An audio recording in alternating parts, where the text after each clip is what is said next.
Hello everybody, Ms.Gothika here, and I'm just enjoying a day out in the woods, reading one of my favorite books, and I decided to do an intro video of sorts, because I'm going to be having a creepy stories of Halloween.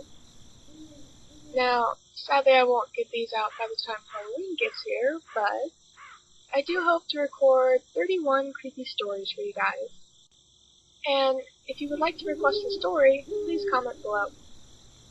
So, I guess all there is to do now is just get to it. So, the first story we have is requested by a dear friend of mine, and it is called 1999.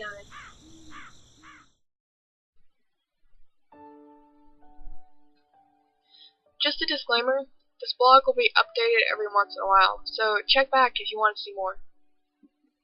The year is 1999. That sentence brings me back to my senior kindergarten class when I was 5 years old, where we used to read out the date on the blackboard every single day. The year 1999 exists as a stain in my mind, however, as a memory that will not go away, no matter how I try to forget it.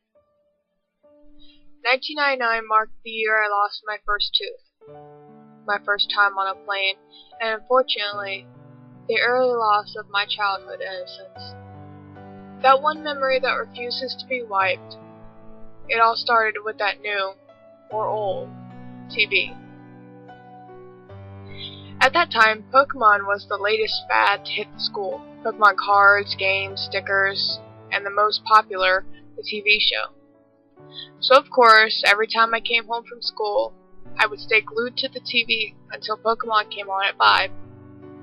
The only problem was that my dad watched the news at 5:30, and Pokemon episodes were back to back, which meant I had to miss an episode every day, something I whined on and on about. My dad got tired of hearing me complain every day. That must be why he went and bought another TV. My dad put the TV he bought in my room. Unfortunately, it was just an old, small boob tube, with rabbit ears even. It also only had 20 channels available, not including the channel Pokemon was on. I recall I didn't care though. I was just thrilled I had my own TV in my room. After surfing through the channels, I came to the conclusion that only Channel 2, TVO Kids, was worth watching. So, I watched that for a while. It wasn't for another few months until I discovered Channel 21. One day in April, I was flipping through the channels trying to see if Pokemon was on. I pressed Channel 21 into the remote, hoping there was more channels. And to my delight, there was. My dad was surprised too, but he let me watch it because it seemed to have kids programs on. The channel was called Caledon Local 21, and later I found out that it was indeed broadcasted from the town of Caledon, Ontario, a town very close to my city. The shows I saw on Caledon Local 21 looked poorly made, and I never understood what was going on in them half the time. However, as I grew up, every time I thought of that channel, I realized more and more how messed up the shows were. And I had to ask myself, what the fuck was I watching? The following is a list of shows and episodes I remember seeing on Caledon Local 21. How I remember such details even disturbs me, but I guess things like this stand out in your mind for a while. There were only 3 shows I could find on the channel, probably because the channel was only operational between 4 p.m. and 9 p.m. April 1999. Booby, Episode 6. Together. I recall Booby was a show where the characters were simply live-action hands. No puppets or anything, just hands. The show featured a hand named Booby, who found himself in a new situation every episode. The show was only 5 minutes long, and it looked like it was shot in front of a damp, decaying wall, with the hands always on a table with a red tablecloth. Very low budget, obviously. This was the first episode I watched. The episode began with Booby trying to get ketchup out of a bottle. It actually showed him beating himself against the bottom of the bottle for a good 3 minutes. Finally, another hand came along and looked at Booby. "Together," the other hand said, and it began beating the bottle as well, until some ketchup finally squirted out all over the table. I remember chuckling slightly at this part.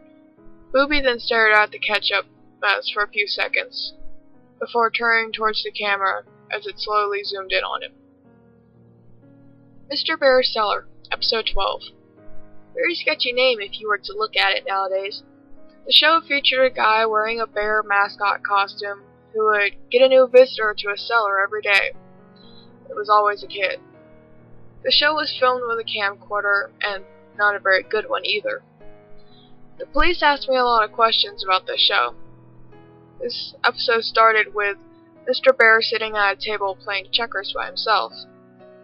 I didn't recognize it at first, but the table was the same one from Booby.